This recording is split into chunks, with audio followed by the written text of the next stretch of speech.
how many times does it like take to do like someone walking by? Is it like one take or? Well, it depends. Like now, for instance, it's kind of a nice day, but the light's a little bit flat, and I think, well, we've got one day to shoot this, so I better shoot you walking past right now. But if in 2 minutes the light becomes much better, and we think we have time, let's do it again. Okay. You use as much time as you have. Okay. There's a very fine line in documentary filmmaking between leaving it to what is really happening and also understanding that you might need some shots which you didn't get but that don't affect the story in a way which is manipulating it as from your point of view. And it's right now is a very interesting time because documentary filmmakers are moving into the space of perfecting the art of the photograph or the picture. Many years ago you would see just really handheld POV video cameras, not digital SLRs or not Reds or these sort of like, you know, cameras that take longer to set up and shoot with.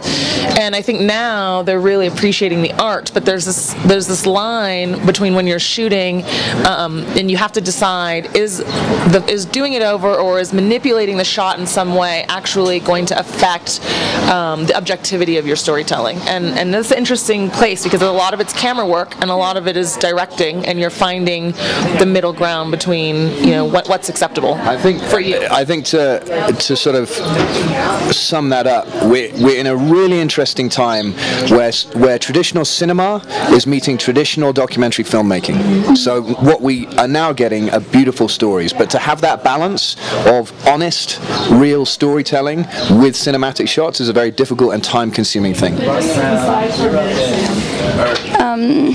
You spend a lot of time with the people you film. What kind of relationship do you form with them? Yeah, we definitely, as documentary filmmakers, you spend as much time with your subjects as possible.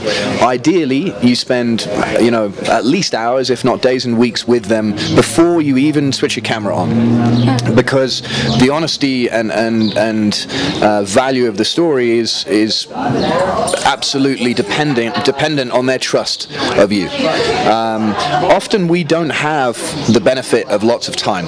So for instance, for this, to take it back to the Brazilian film, we went in, met the kids. I was lucky enough to have met them very quickly a few months before, but we went in and within a day we were filming them.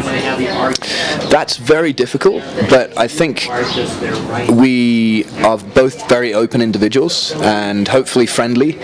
We make sure the camera isn't too intimidating, not such a big camera. It's not in their face without them being able to see us.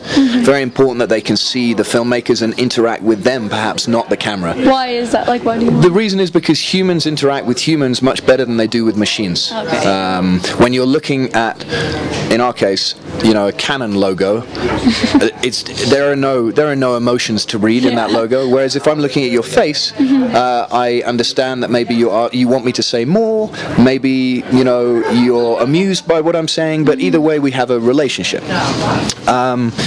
So we rely heavily on creating that relationship even while we're filming. And I can't remember who it was, but a famous documentarian said that in some way to make a successful documentary, you have to love your subject. You have to admire your subject. And it's difficult. Some documentaries are about criminals, hardened criminals, but usually the filmmaker finds a kind of endearing trait and they develop this respect. And I think that's very important.